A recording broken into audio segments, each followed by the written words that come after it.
Усім прывітанне, гэта падкаст Радыё Свабода, як малявалі межы Беларусі. Мяне зовут Антон Трофимович, я журналіст. А я Валентин Жданко, кіраўнік Менскага бюро Радыё Свабода. Мы распавядаем пра тое, як і калі фармаваліся дзяржаўныя межы Беларусі. Гэты праект у тэкставым варыянце выходзіць на нашым сайце свабода.орг.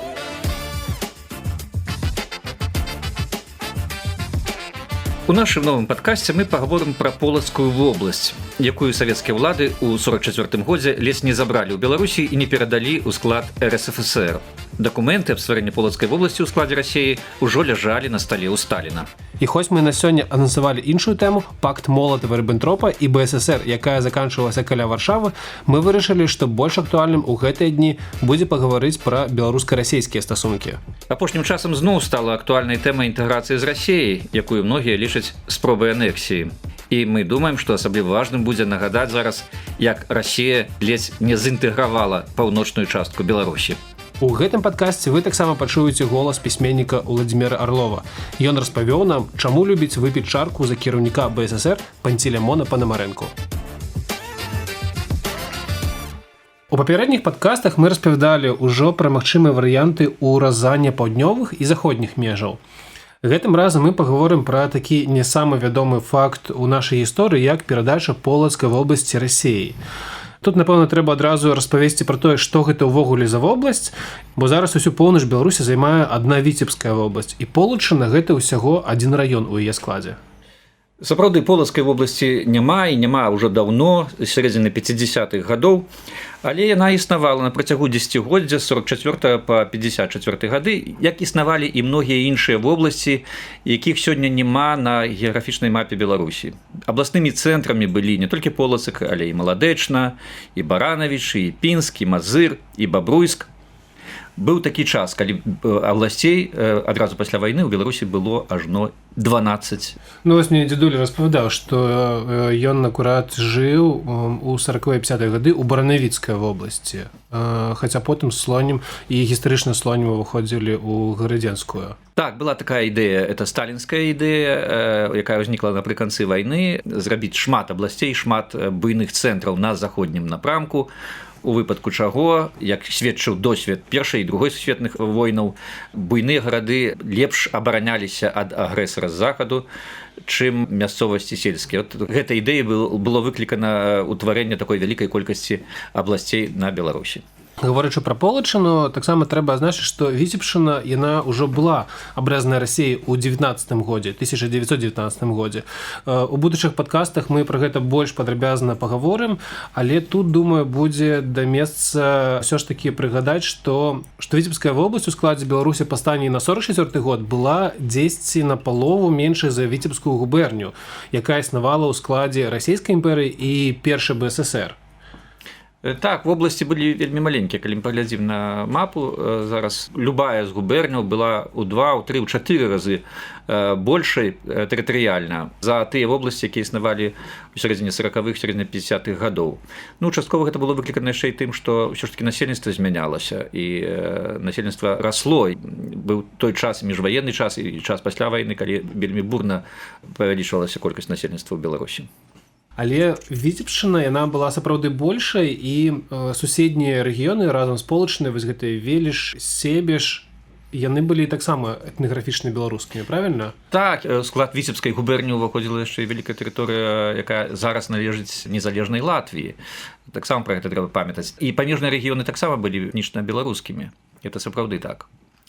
Але гістарычна так склалася, што вельмі многія з іх сёння не ўваходзяць у склад Беларусі, у тым ліку і Себеж, і Невель, за якія было вялікае змаганне падчас фармавання першых межаў складвання БССР, канец 10-х, пачатак 20-х гадоў. Гэтая Полацкая вобласць утваралася шмат у чым за кошт раёнаў, далучанай у 39-м годзе заходняй Беларусі. І гэта была гістарычная Віленшчына, а не Віцебшчына. Як вы думаеце, гэта мог быць таксама такі план па інтэграцыі, так бы мовіць, заходніх раёнаў у БССР? Сапраўды, калі мы паглядзім на тыя межы абласцей, якія існавалі пасля вайны, і нават на сённяшнія межы, бо сённяшнія межы гэта пераемніцы тых межаў. У камуністаў, камуністычных кіраўнікоў і Беларусі, і Масквы быў вялікі недавер да заходніх губерняў, заходніх раёнаў. раёнаў. Я чытаючы дакументы 19, 20, 21 года, там вельмі выразна гэта бачна, і камуністычныя кіраўнікі, не хаваючыся пра гэта, гаварылі, што уласна беларускія вобласці это Гарадзенская губерня, Менская губерня. Што датычыць Віцебскай губерні, Магілёўскай, то гэта тыя губерні, дзе беларускі нацыянальны духу амаль няма, і што трэба разбаўляць, трэба фармаваць новыя адміністратыўныя межы так, каб не даць разрасціся нацыяналізму. Я думаю, што тыя, хто складаў адміністратыўныя межы абласцей пасля вайны, яны ўсур'ёз пра гэта думалі і былі заклапочаныя тым, каб як мага меней было беларускага ў беларускіх абласцях. Давайте паговорым пра тое, навошта ўвогуле патрэбілася ствараць новую вобласць. Вайна яшчэ не скончылася, і 14 жніўня Панамарэнку выклікаюць па полацкім пытанні ў Маскву, правильно? Я яшчэ раз паўтару, што это была сталінская ідэя стварэння новых абласцей, ці, можна сказаць, раздрабнення тых абласцей, якія раней існавалі. Яно зачапіла не толькі Беларусь, але і іншыя заходнія рэгіёны. Сталін быў заклапочаны тым, каб у выпадку новай вайны, а ён усур'ёз думаў пра новую вайну, якая можа пачацца, і ясна, што яна закранула найперш заходнія рэгіёны Савецкага Саюза. Дык вось, каб падчас гэтай новай вайны не паўтарылася тое, што адбылося ў 41 годзе. Каб рэгіёны, гэтыя раёны на заходнім напрамку максімальна супраціўляліся агрэсару. Ён лічыў, што гэта здольны рабіць толькі тэрыторыі вакол буйных прамысловых гарадоў. І дзеля гэтага была такая задума стварыць максімальную колькасць абласцей. І планы стварэння этой вобласці леглі на стол Сталіна недзе ў ліпені 44 года, але адметнасць была ў тым, што вобласць стваралася не толькі з беларускіх рэгіёнаў, але і з памежных расійскіх, і павінна была адысці ў склад Расійскай Федэрацыі. Можна пагадзіцца з тым, што вось сапраўды палітыка вось гэтая антываенная, стварэнне новых абласцей, але навошта рабіць яе ў складзе Расіі? Тут прыклаў руку да ўсяго гэтага Малянкоў. Малянкоў на той час быў адным з кіраўнікоў савецкага ўрада, адным з бліжэйшых паплечнікаў Сталіна. На той час ён адказваў за аднаўленне разбураных рэгіёнаў СССР, разбураных вайной. І ясна, што ён найперш дбаў не пра тое, да якой там рэспублікі адыдзе та ці іншая вобласць, а найперш пра тое, каб максімальна эфектыўна адбывалася аднаўленне эканомік. Тыя рэгіёны, якія мяжуюць з Полацкай вобласцю, з тагачаснай Полацкай вобласцю, гэта рэгіёны Калінінскай вобласці, раён Вялікіх Лукаў.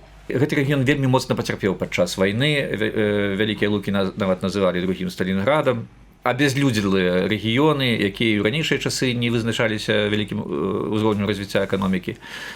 Пасля вайны ў 44 годзе ўсё там выглядала катастрафічна. На гэтым тле беларускія раёны больш-менш захаваліся, яны былі значна больш густа населеныя. Відавочна, што дзеля гэтага, каб выцягнуць вот эту частку, занядбаную частку заходняй Расіі, і ўзнікла гэта ідэя стварыць Полацкую вобласць і перадаць яе у склад РССР. Бо я ўсур'ёз не разглядаю варыянт, што там Малянкоў глядзеў далёка наперад і дбаў пра тое, якімі будуць межы будучай незалежнай Расіі, ад якой адколюцца ўсе рэспублікі савецкія ў 91 годзе. Ну добра, тады, напэўна, трэба было падказаць Панамарэнку, каб ён пагаджаўся на межы той Полацкай вобласці, але ў складзе БССР.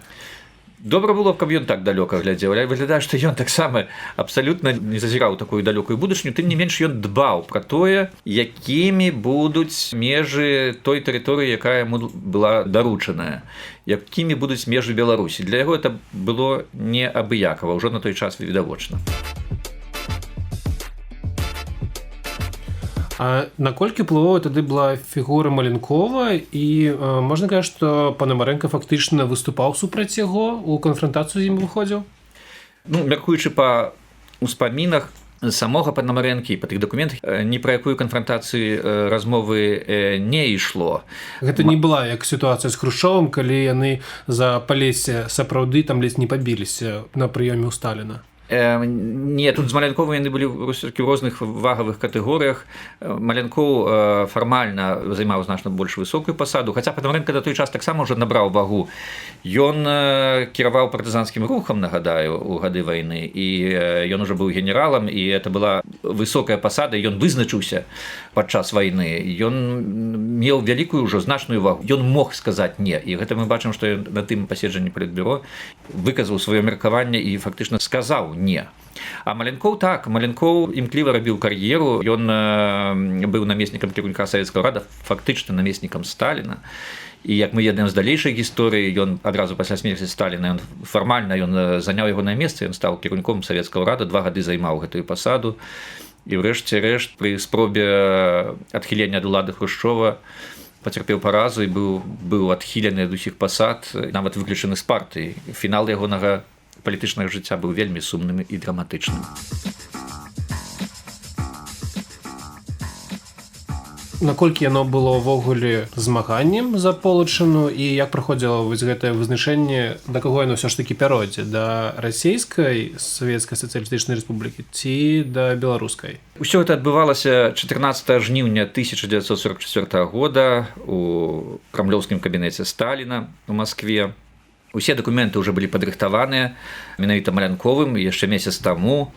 Для Панамарэнкі это было вельмі нечакана, калі ён даведаўся, калі мы пазванілі, што Полацкая вобласць, супраць Полацкай вобласці, супраць стварэння Полацкай вобласці ён натуральна не апярэчыў, але калі даведаўся, што яна павінна адысці ад БССР, БССР, значыць, страчвала даволі вялікія тэрыторыі. Гэта 18 000 квадратных кіламетраў, гэта каля 400 000 чалавек насельніцтва, гэта 11 адміністратыўных раёнаў, ад Відзаў і Шаркоўшчыны на захадзе да Расонава Свей на ўсходзе. Беларусь страчвала б у такім выпадку мяжу з Латвійскай ССР, а Расія, адпаведна, набывала б. І ўсё ўжо было падрыхтавана аж да таго, што было названае імя новага першага сакратара абкама партыі расейца Байкачова з апарата ЦК ВКПБ. Справа заставалася толькі за подпісам Сталіна. То бок рэальна ўжо Полачына была вось-вось у кроку ад таго, каб стаць часткай Расіі. Усе, хто завізаваў гэта рашэнне, гэта былі Молатаў, Кагановіч, Варашылаў, Мікаян, яны ў гэтым ужо не сумняваліся. Размова была толькі за тым, што вот Сталін дасць сваю згоду. І тут вось менавіта Панамарэнка адважыўся запярэчыць. Хоць першапачаткова, вот у тых дакументах, якія мы сёння ведаем, Малянкоў сцвярджаў, што Панамарэнка не пярэчыў і што ягоная згода таксама атрыманая. То есть можна сказаць, што пачаткова, калі візаваўся гэты дакумент, Панамарэнка даў згоду, але калі ў яго ўзнікла магчымасць гэтаму запярэчыць, ужо прыватна. Ну так, ён менавіта ў дзень, калі адбывалася это паседжанне, падчас папярэдняй размовы з Малянковым выказаў сваю нязгоду, і Малянкоў пра гэта далажыў Сталіну, што вось усё ў парадку, адзін толькі нешта Панамарэнка тут адважваецца пярэчыць. Якія былі аргументы ў Панамарэнкі, каб давесці, што Полачына ўсё ж такі мае застацца ў Беларусі? Ну, Панамарэнка, ўжо абазнаны на той час у беларускай гісторыі, згадаў і пра Скарыну, і пра тое, што гэта фактычна першая сталіца Беларусі, з якой паходзілі вельмі многія культурныя дзеячы, асветнікі і пісьменнікі сучасныя. Але галоўнае, на ягоную думку, нават не гэта, а тое, якой будзе Беларусь пасля вайны, падчас якой беларускі народ пацярпеў такія вялізныя страты. Што ў выніку ж атрымаецца? Беларусь, якая столькі ўклала ў гэтую перамогу, тэрытарыяльна стане меншай. Я нагадаю, што на той час ужо было вядома, што Беларусь страціць Беласточчыну. Пытанне вырашалася ў канцы 43-го года, у 44-м, але ўжо ў ліпені Сталін канчаткова распарадзіўся падпісаць дакументы з пракамуністычным польскім урадам. А Беласточчына гэта такі вельмі вялікі квал. Яна ўжо адыходзіла. Яшчэ былі не зусім дакладна вызначаныя межы тых тэрыторый, якія Беларусь страціць. Да. Але было вядома, што это Беластока не будзе, і Беласточчыны не будзе, і часткі Беларускай пушчы не будзе. Што ж атрымліваецца, што за гэтыя некалькі гадоў Беларусь спачатку аддала Вільню, потым раёны Віленшчыны, якія той жа Панамарэнка пагадзіўся перадаць друзгенікі сянцяны і салечнікі, пра што мы ўжо расказвалі. Потым Беласточчына і зараз яшчэ Полацкая вобласць. От дзе ж тут логіка, дзе ж тут гістарычная справядлівасць? Пасля вайны, пасля ўсяго таго ўнёску, які Беларусь унесла ў перамогу. Менавіта так. Ну, я нагадаю, што вайна-то яшчэ працягвалася. На той час яшчэ далёка не ўся тэрыторыя Беларусі была вызвалена ад акупацыі. Але ўжо было зразумела, што чым скончыцца вайна, ясна, што палітыкі глядзелі на тое, якім будзе свет пасля вайны. У тым ліку і палітыкі ўзроўню Панамарэнкі, якія глядзелі, якімі будуць унутраныя і адміністратыўныя нацыянальныя межы ўнутры Савецкага Саюза. І вось гэтых двух аргументаў яму хапіла, каб запэўніць Сталіна, каб ён візы ўсіх іншых людзей на іх не звяртаў увагі і пагадзіўся ўсё ж такі з Панамарэнкам. Ну, мы ведаем пра рэакцыю Сталіна, тое, як апісаў яе Панамарэнка ў сваіх успамінах. Мы можам трошкі больш падрабязна пра гэта паслухаць у саміх успамінах, а дакладней з дзённіка Панамарэнкі, які мы зараз зацытуем. Сталін нахмурыўся, надышла гнятлівая паўза, усе маўчалі і чакалі ягонага рашэння. Нарэшце ён падняўся і сказаў: «Добра, скончым з гэтым пытаннем. Полацкую вобласць трэба ўтварыць, але ў складзе Беларусі. Народ добры, і крыўдзіць яго сапраўды не варта». Пасля гэтага загаварылі ўсе, і магло падацца, што па гэтым пытанні ўсе дакладна так і думалі.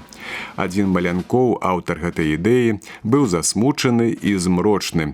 Хоць выказаныя Сталіну меркаванні, я выкладаў яму яшчэ больш падрабязна. Выходзіць, што каб не настойвалівасць Панамарэнкі, Беларусь вельмі верагодна на сёння была б без Полачыны, без мяжы з Латвіяй, без Браслава, Паставаў, Шаркаўшчыны, Глыбокага, фактычна ўсёй поўначы. Гэтыя рэгіёны сталі б часткай Расійскай Федэрацыі, і няма сумневу ў тым, што ў 91 годзе, натуральна, межы захаваліся, і сёння Беларусь межавала б не толькі са Смаленскай і Збранскай вобласцямі Расіі, але і з Полацкай вобласцю Расіі. Тут хацеў бы адзначыць, што факт гэты хоць не вельмі шырока вядомы ўвогуле ў гісторыі, але ведаюць яго самі жыхары Полачыны і, напрыклад, наш сучаснік Уладзімір Арлоў, аўтар найбольш папулярных гістарычных кніг. Ён родам з Полачыны, і таму Арлоў напісаў асобнае эсэ на гэты конт. Мы папрасілі спадара Уладзіміра зачытаць свой твор адмыслова для нашага падкасту. Беларуская інтэлігенцыя не надта шануе імя колішняга першага сакратара ЦК КПБ Пантелеймона Кандратавіча Панамарэнкі. Асаблівых падставаў для любові гэты нашчадак кубанскіх казакоў на першы погляд і сапраўды не пакінуў. Змагаўся з беларускай мовай, хацеў пасадзіць, а можа і ліквідаваць Янку Купалу з Якубам Коласам. Даваў згоду на безліч арыштаў і прысудаў. Цяжка ўявіць нацыянальна сведамую бяседу, дзе гучалі б тосты за светлую памяць Пантелеймона Кандратавіча. А вось ты, грэшны, выпіць за таварыша Панамарэнку любіш. З прыемнасцю куляюць за яго келіх вінца ў Менску і з яшчэ большым задавальненнем выцэджваеш пляшку ў тваім родным Полацку. Дзякуй вам, таварыш Панамарэнка, за шчаслівае дзяцінства. Бо каб не вы, наша мяжа з Расіяй праходзіла б цяпер за докшыцамі ды вушачамі, а самі яны, разам з Полацкам, Расонамі, Брасавым і Глыбокім, былі б ісконне рускімі гарадамі. І не існавала б у прыродзе цябе, беларускага пісьменніка Владзіміра Арлова, абло спыняўся б па свеце народжаны в Полацке РСФСР Владзімір Арлов, камандзір полацкага спецназу ў Чеченії, або карумпаваны і шавіністычна настроены дэпутат Дзярждумы, або які-небудзь новы рускі, які падае тварам у талерку з чорнай ікрой і шчасліва мармыча, што жыццё атрымалася. Асабіста для цябе усе цяжкія грахі таварыша Панамарэнкі пераважае на шалях гісторыі той факт, што ў 1944 годзе ён занатурыўся і, скарыстаўшы аўтарытэт галоўнага партызанскага начальніка, не даў прырэзаць Полацкую вобласць да Расійскай Федэрацыі, хоць адпаведную пастанову папярэдню ухваліў сам таварыш Сталін. Часам ты даешь волю фантазии и бачишь, как Пантелеймон Кондратович, опуская в своем кабинете глухие шторы, наливая для смелости 100 граммов, озирается на боки, а потом подыходить до портрета праводара, непристойно крутить рукой вокол причинного месца и стишина, але по-большевицку резко кажа «Тебе, а не Полоцк».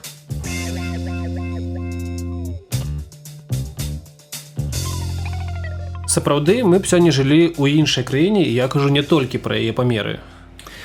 Так, бо такі ж лёс відавочна напаткаў бы не толькі Владзіміра Арлова, але і многіх вядомых нашых пісьменнікаў, культурных, грамадскіх дзеячаў, якія паходзяць з гэтага рэгіёну. Можна ўспомніць імёны Васіля Быкава, Рыгора Барадуліна, Геннадзя Браўкіна. Усе яны родам з Полаччыны, менавіта з гэтых рэгіёнаў, лёс якіх вырашаўся ў 44 годзе. Калі пра Васіля Быкава, больш-менш пэўна можна сказаць, што напэўна ён адбыўся б і ў любым выпадку як беларускі пісьменнік, бо ён нарадзіўся і вучыўся яшчэ ў той час, калі гэтая тэрыторыя была ў складзе БССР.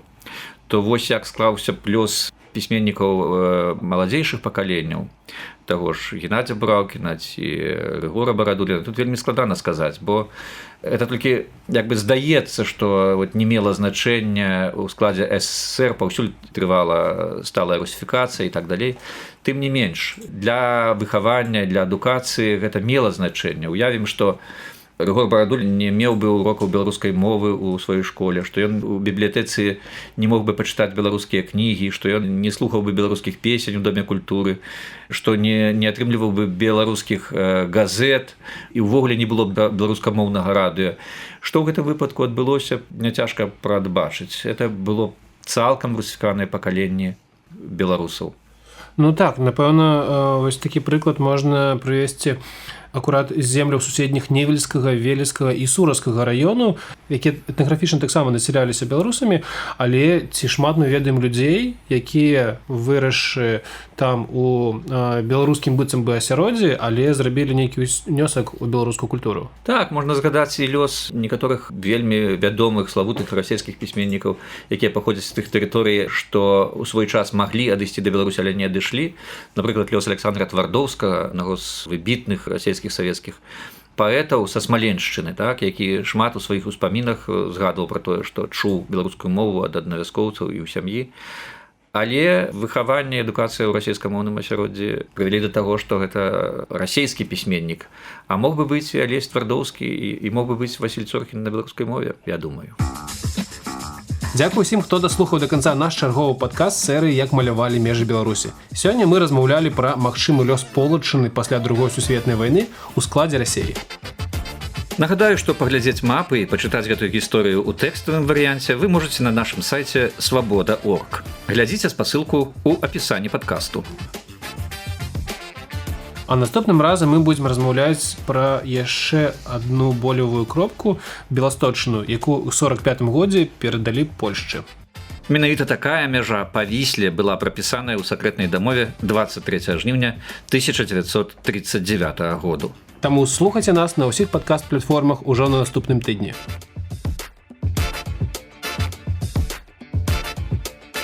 Над гэтым падкастам працавалі Антон Трофімовіч, Валентин Жданко, Алесь Дашынскі і гукарэжысёр Зміцер Васількоў.